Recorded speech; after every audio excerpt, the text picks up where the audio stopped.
2010 Los Angeles Angels season.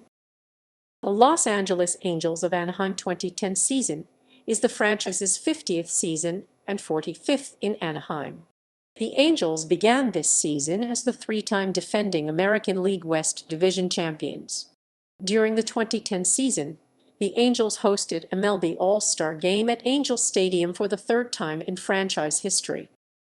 2009-2010 off-season.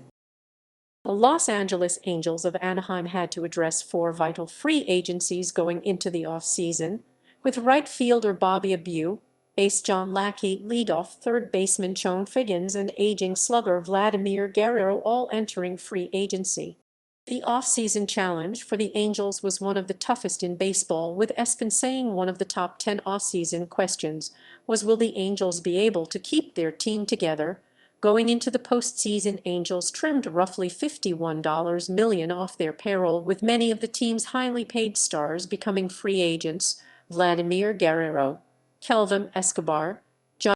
However, the Angels also had a player going into salary arbitration: pitchers Jared Weaver and Joe Saunders, catchers Mike Napoli and Jeff Mathies, infielders Eric Ibar, Macer Isturiz, and Howie Kendrick, and outfielder Reggie Willits.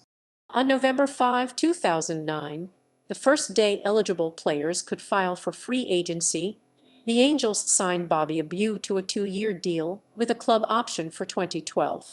Soon after, general manager Tony Regens stated the team's focus was on re-signing Lackey and Figgins.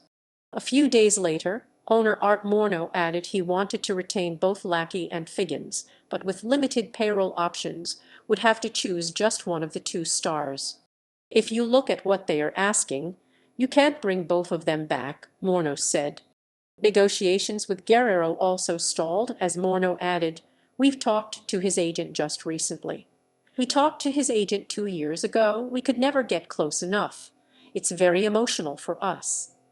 After signing Abreu, Los Angeles Times reporter Mike DiGiovanna estimated that GM Tony Regens had roughly $12 million to spend to keep payroll, with about $12 million to work with. We do have money available to be active in free agency, and there are some areas we can work with that will give us more flexibility.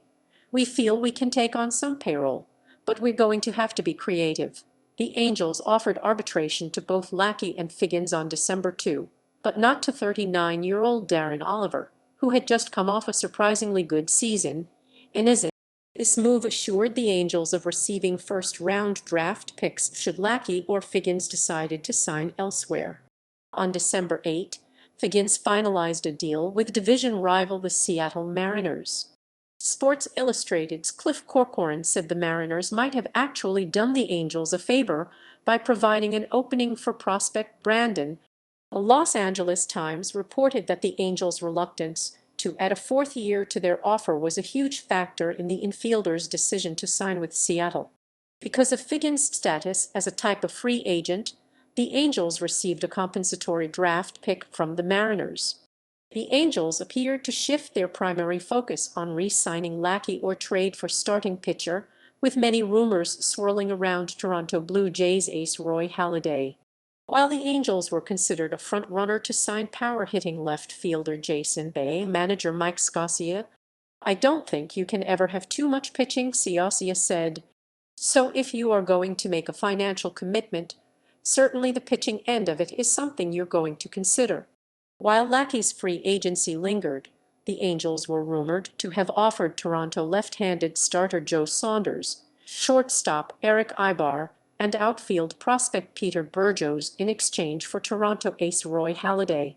However, when Angels GM Tony Regens was asked about the rumored trade, he had no reaction, adding, "It's not worth commenting on. A lot of things get thrown around and aren't accurate." Yet, a few days later, on December 14, 2009, Morneau told the Los Angeles Times that the decision not to bid higher for Figgins and Lackey wasn't based on money but on age and contract length, concerns about their long-term health, and the availability of cheaper but attractive alternatives.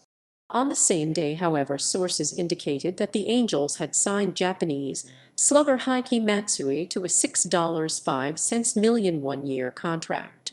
Matsui would likely only hit as designated hitter because of his weak knees, filling the role for the former slugger Vladimir Guerrero, who both manager Scossi and GM Regions confirmed wouldn't come back after the signing of Matsui. The Angels' bullpen also saw turnover. On December 12, the Angels announced they would not offer reliever Jose Redondo a contract after learning he would undergo elbow reconstruction and be unavailable in the 2010 season.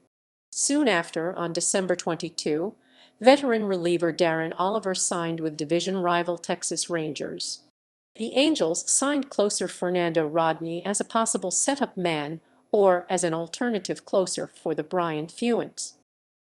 Regular season standings, record vs. opponents. Source: MLB standings grid dings grid dings grid dings grid dings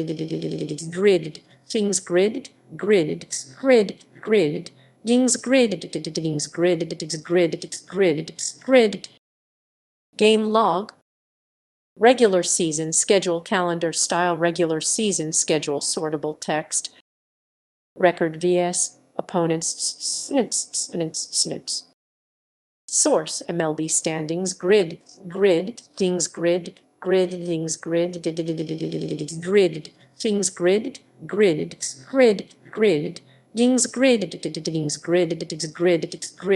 grid. Roster. All-Star Game. The 2010 MLB All-Star Game will be hosted by the Angels in 2010 for the third time in franchise history.